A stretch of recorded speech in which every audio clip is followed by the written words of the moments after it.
From an intelligence perspective, in the absence of agreeing to a ceasefire, are we going to be able to see Israel bring all of the remaining hostages home after they rescued 4 over the weekend? How many operations would it take to get everyone home, like what we saw Saturday? And are the casualties going to be enough or justifiable if that's the avenue they pursue?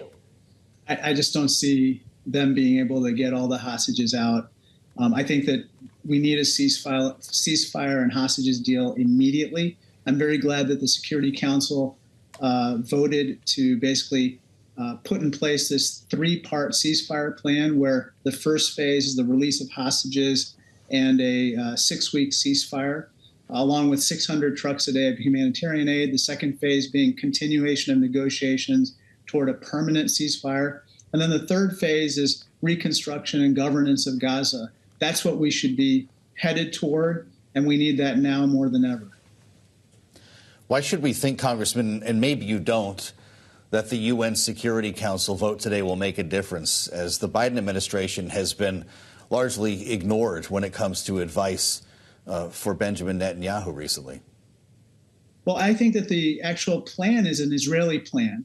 The Israelis put that plan on the table, so Hamas really needs to be pressured to accept the terms. And really, there we have the Qataris and the Egyptians and others who can exert leverage. I think at the end of the day, there's just no other alternative than kind of an immediate cessation of hostilities in return for these hostages and humanitarian aid. A continuation of this current conflict grows more and more gruesome by the day, as you can tell.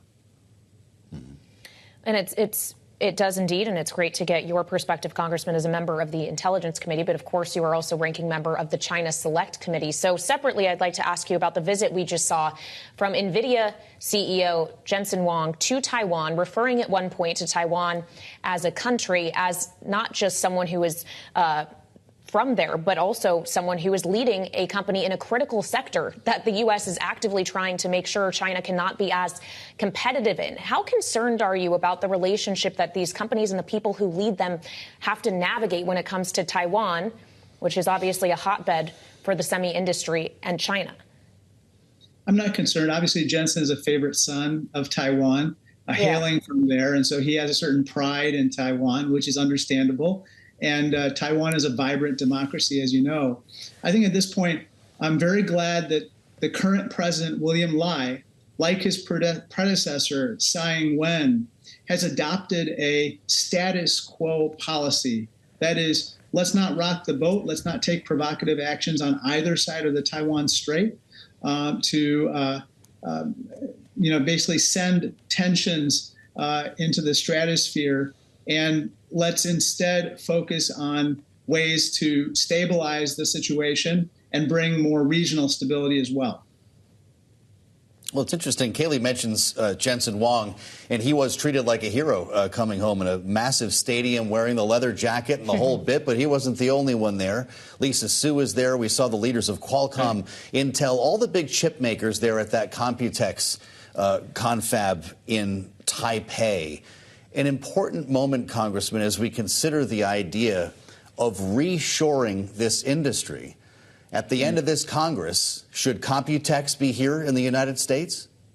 Why not?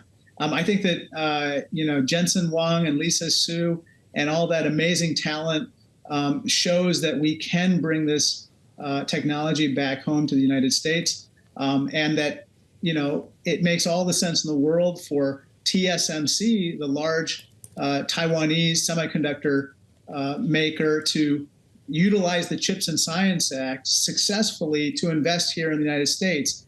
Of course, we need to do certain things, such as ending double taxation on Taiwanese investment income, which kind of discourages more investment under the Chips and Science Act from Taiwan. I'm glad that we in the House have passed that, and I'm hopeful that we can pass it out of the Senate.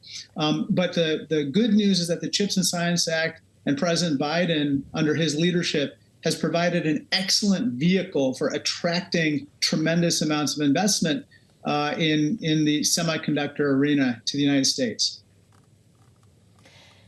Congressman, you also sit on the Oversight Committee. Your work is not just limited to the China Select Committee. And obviously, Oversight, together with the judiciary, has put forward these contempt articles against the Attorney General Merrick Garland for not providing the audio tapes of President Biden's interview with Special Counsel Hur. It seems that may be something that you could have to vote on this week after Rules marks that up tomorrow. What precedent would it set if this is done, if this passes the House? It'd be a horrible precedent. I mean, this is ridiculous. I don't remember a time in my 8 years where a White House actually forked over the transcripts that were requested by Congress and then did interviews with Congress with regard to the same subject matter, and then was somehow held in contempt for not providing what someone called the audiobook version of those very transcripts. It doesn't make any sense. You don't need those tapes in order to know what happened in those interviews because there were transcripts. And so this is completely a farce. And as you could tell from the other day when we had this little notice hearing in the Oversight Committee, a lot of people are upset about this. I'm going to be voting against it. And I guess it just goes to show you that the Oversight Committee, unfortunately, is not spending its time wisely right now. Well, I hope that you can maintain decorum in that hearing. I suspect a lot of people will be watching, Congressman. With that said, the chairman of Oversight, and I believe Jim Jordan from the Judiciary Committee also said that it's in fact the tone, it's the inflection, that hearing the conversation is different than reading the conversation. What is your concern about releasing those tapes? I think that, there could be some accommodation reached maybe with regard to this or that part of the transcript that might be inaudible or that might require, perhaps greater transparency as to what happened in the hearing room at that point. But to say, I want to hear the audiobook version of the transcript and the transcript alone is not enough, and if you don't provide it to me, you're in contempt, that would set a whole new standard for what is contemptible behavior. And I'm concerned about that, to say the least.